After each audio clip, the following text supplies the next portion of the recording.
Foxborough Fire, we're back! Workout number 3, month 11 here. We're starting with section A. We got 10 per arm tricep kickbacks with a nice and lightweight. Then you have 10 per arm alternating dumbbell curls. Oh, the pump is gonna be so real. We got a little bi and tri action. So Dave's gonna start on the ground in a tabletop position. He's gonna have that weight in his right hand. Again, this should be a light weight. He's gonna tuck his elbow up into his ribs, and you can see he's at a 90-degree angle, where his forearm is perpendicular with the ground, but his upper arm is parallel with the ground. From here, he's going to extend his fists to get a fully parallel arm with the ground, and then he's going to bend his elbow to get back to that 90-degree angle. So you would have 10 tricep kickbacks here. Feel that flex and pause for a second, and then return back to that starting position. Then he would have those 10 alternating dumbbell curls where he stands up. He's gonna have both of his palms facing towards us, and he's gonna go one at a time, curling his right arm up, and then his left arm right after that, trying to get his thumb as close to that shoulder as he can, feeling that nice flex at the top. After he does 10 each arm there, we would rotate back and forth for 3 to 5 sets, getting a little bit in the bicep, a little bit in the tricep. It's gonna be a good pump, nicely programmed. Then, section B, we have 5 cyclo squats with a 3-second descent. You can add weight if you want in that goblet position here. And then 5 dumbbell weighted hip bridges. For the cyclo squat, Dave has a 45-pound plate to elevate his heels off the ground. He's gonna keep his feet narrower than he normally would.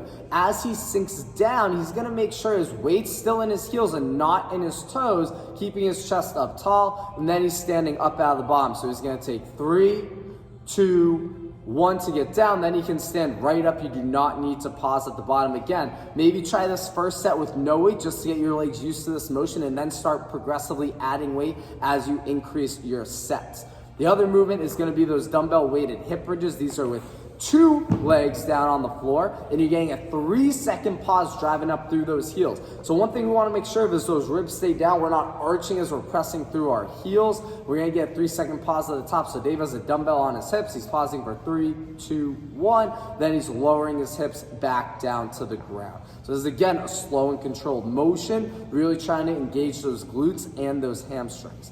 After we rotate between those 2 movements 3 to 5 times, we're gonna have our conditioning for the day. It's every 2.5 minutes for 6 sets, starting with 10 burpees, then you have 15 Russian kettlebell swings, and then you have 20 jumping lunges.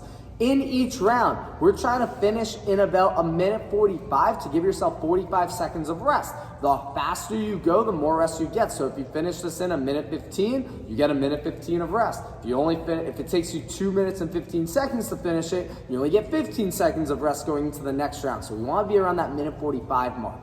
The burpee, we all know and love it. Trying to get our chest all the way down to the ground here, warming ourselves up, popping our feet up so they're flat. And then we're getting a little jump and clap at the top, making sure our shoulders, hips, and knees are all stacked over one another with everything locked out. Then we have the 15 Russian swings, where Dave's gonna make sure he has a nice flat back, picking up that kettlebell. His feet are gonna be about in that squat stance, and he's swinging that kettlebell so it passes his eye level.